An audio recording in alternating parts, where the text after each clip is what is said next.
Hey, this is Mark, Hay Creek Stock Farm, haycreek.net. We're going for a first start attempt today on this 460D Farmall 1959 53 horsepower 6-cylinder diesel. And the cause of its failure late last season was this Roosa Master DBG injection pump. It would not put out any sort of even here at the injection nozzle. You loosen these nuts up and try to bleed it or get any flow at all. There was like zero flow on all of them at the end of the season. So we discerned that the problem was plugging or something inside the injection pump. So that the injection pump was pulled and rebuilt over, actually just simply autopsied, and a new seal kit put in over the course of the winter. So spent the morning bleeding all the air and bitting diesel up to each of the injectors. So the next step is, and she's had heat on her. The block is probably 105, 110 degrees right now. Battery's fully charged, so we should have a good shot at it. I noticed in trying to getting fuel up to lines, I progressively tightened these as I saw fuel, and during that process there was little puffs of vapor coming out of the exhaust. So I think we've got something going. Even though weren't using glow plugs. So before we do that, I'm going to go through the problems that make these old tractors vulnerable to this problem. One thing is the massive size of the fuel tank. We've got a 33-gallon capacity fuel tank here. I mean, for me, the work that I use this for, that'll practically last me a whole season. So what's been happening in the past is it's probably been running, half full most of the time, and all this headspace contains air, and as the day heats up, the hot, dry air in the top that's had all the moisture condensed out of it and is laying on the bottom, that dry air gets pushed out as the tank heats up, and at nighttime, of course, it cools down, the air gets more humid, tank itself cools down, the liquid cools down, that air gets sucked in, and a new round of moisture gets taken out, isolated from new air, and stored in the bottom of the tank, where it's really vulnerable to turning into sludge by the biodiesel contaminants, the bacteria associated with biodiesel. So my first experience with the sludge was in this is the original filter at the bottom of the tank. It's part of the sediment bowl. The fuel actually goes down the center stem and comes back up, and goes through this cone and then out through the this is the outlet here. But when I took it off, these holes are all plugged up with a really viscous blackish slime cohesive stuff, and this screen was totally coated over. And the only thing it would take that stuff, that would cut the stuff on the screen, was denatured alcohol. I tried gasoline, that wouldn't work at all. So that was the first experience with sludge. And at that point, the tractor had simply, lost RPM and stopped while I think it was raking hay and really light work. So once that was simple. Clean that, put that back in, get the sludge out of there, and she started right up again. But the problems got more and more complex and more frequent, and became associated with all the filters seemed to be being contaminated. The little priming pump right here, which has been removed, which used to be in this position, was found to be totally plugged up. Couldn't force compressed air through it. So to simplify air bleeding, because the manual pump had been removed, the manual priming pump had been removed, and to make air bleeding and changing out of filters a less time-consuming problem, installed this little lift pump, which is controlled by this switch directly off the battery. It makes this clicking noise. It's self-controlled, self-modulating. It's supposed to develop 3 to 6 pounds of pressure. So that alone, without the engine running, just running off the battery, that alone will force fuel through these filters, through the body of the pump, and out the return line. You can, if you hook up which I did at one point, you can hook up a clear plastic line and just run it in the tank cap. You can see fluid, diesel running out of the top body of the pump. So that alone will take care of a bleeding problem. And not only that, you've got this really small, inexpensive, replaceable filter as your first in line. I've taken and removed the OEM filter out of this canister, and I only running one in here, because these filters, they're not cheap anymore. They're $20 or $30 a piece, whereas this is $5. You can buy these in 4-packs for $20. So this is my first line of defense, and then the more expensive, higher capacity filters are here. So this was put in before the failure, and it seemed to help the situation a lot. Just being able to bleed it, because at some points in time, when I thought that sludge was contaminating the filters, I couldn't even get enough flow to bleed these things. So this solved a lot of that problem.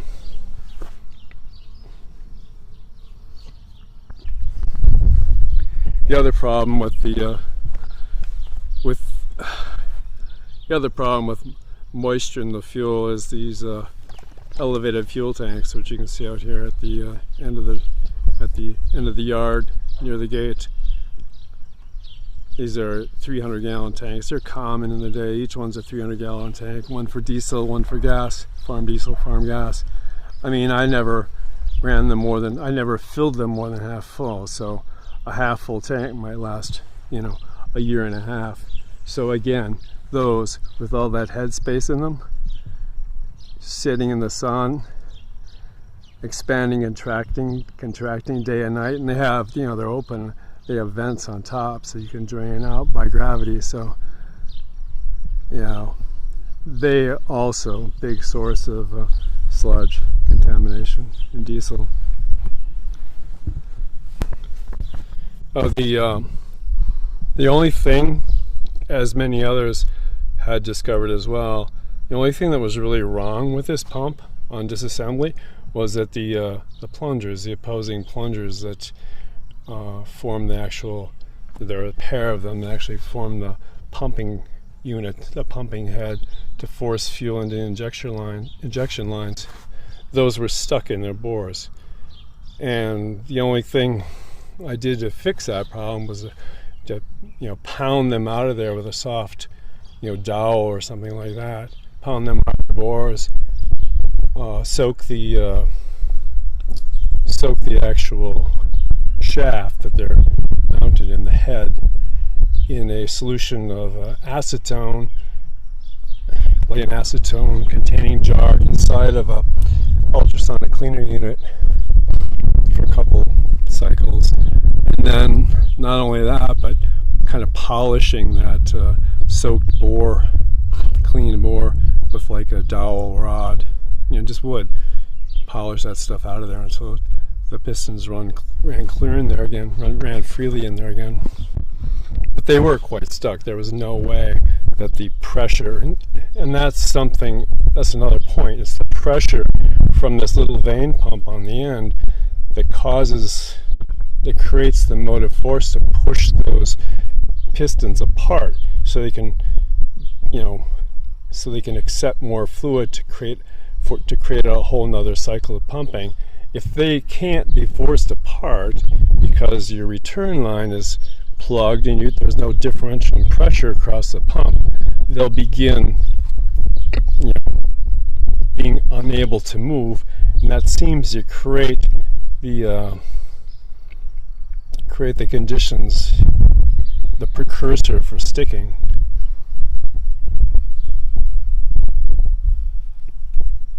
The only other thing, I guess I didn't experience any of the problems that some have said, as some have with the with particles of the weight cage being, present all over inside the pump. There was none of that.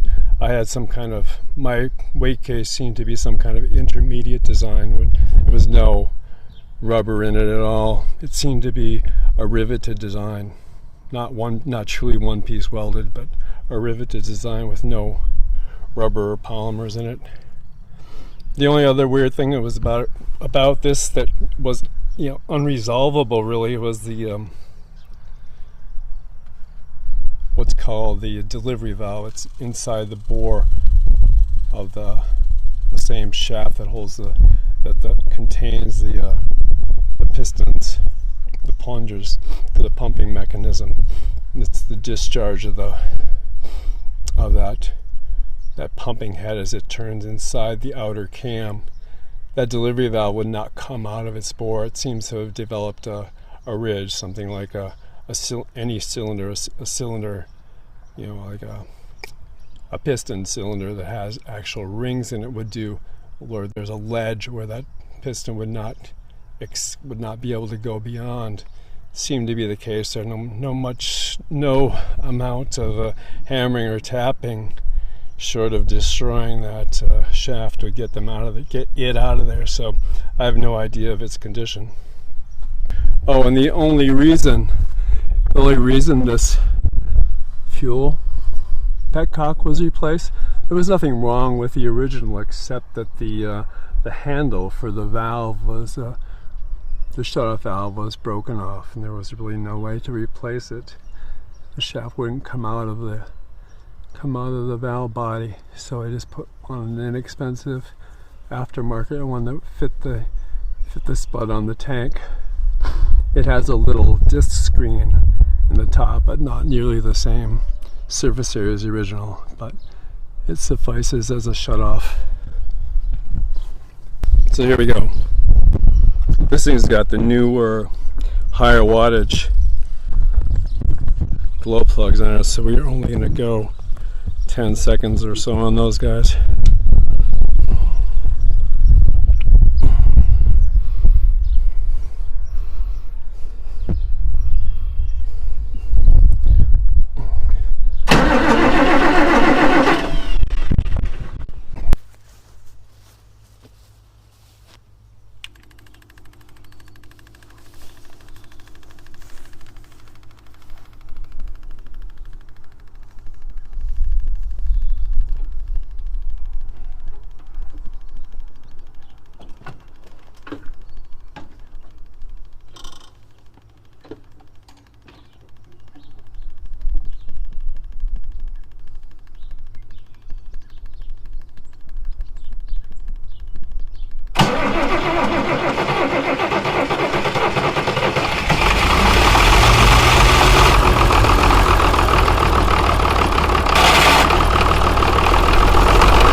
I'm back. I drove this thing out by the machine shed to do an oil change, and I realized I'd forgotten a couple of points.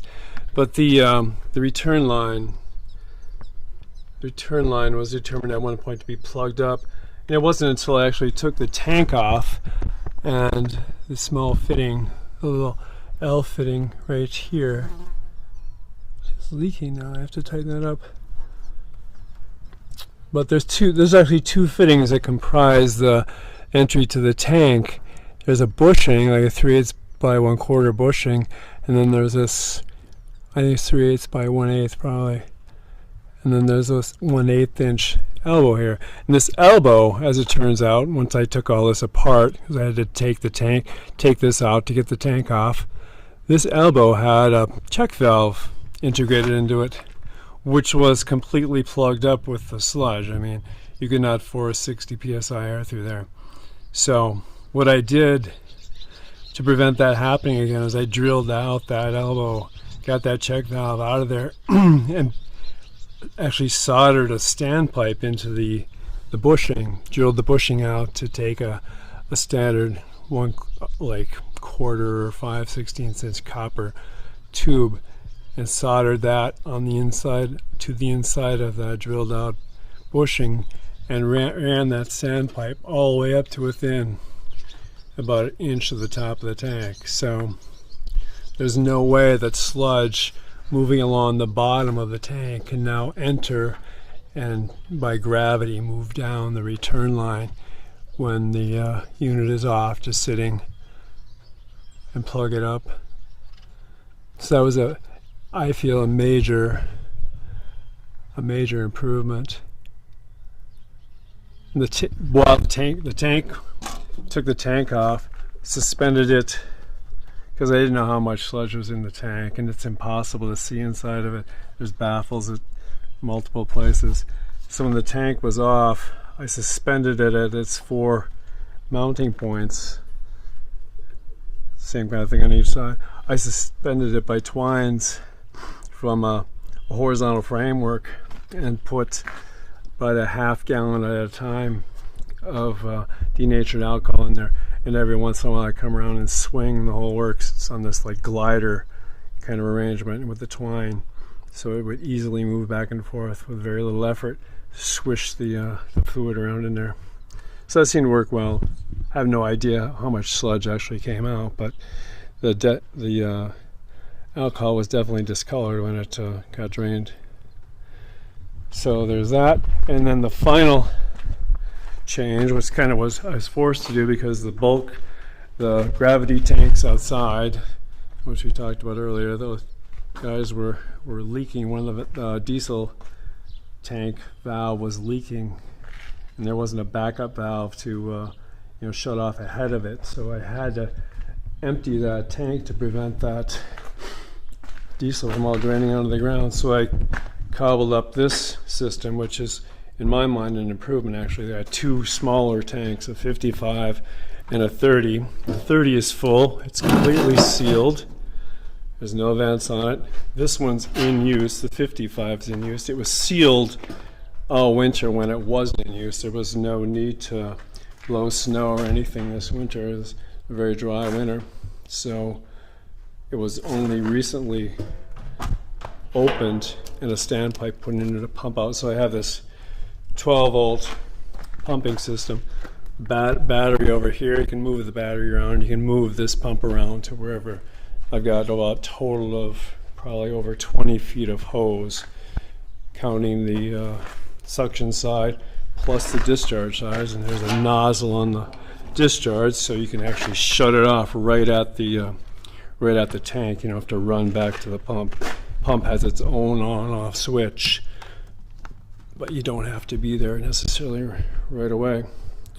So this, and the fact that it's not outside in the weather, in direct sunshine, sitting in proximity to a concrete slab, should keep these at a relatively uniform temperature and prevent excessive water condensing on the inside of them. Plus, the overall capacity is a lot smaller. So, whereas before I had a 300-gallon tank out there, Now I've got 55 and 30, 85 gallons. These 5-gallon buckets were the excess that didn't quite fit in these barrels, but I don't intend to use them in the future except in an emergency. So I think it's a better system, and I'm going to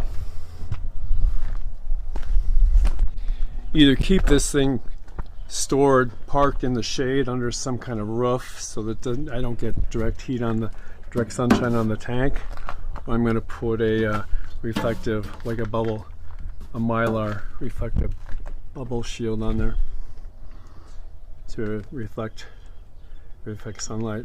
And I've already got a can seal, a silicone can seal here on the lid. So once I tighten the lid, once I tighten the cap, that vent really isn't in play anymore. So we'll see how that works. Alrighty. I think that's about it. Thanks a lot. Hope you enjoyed it.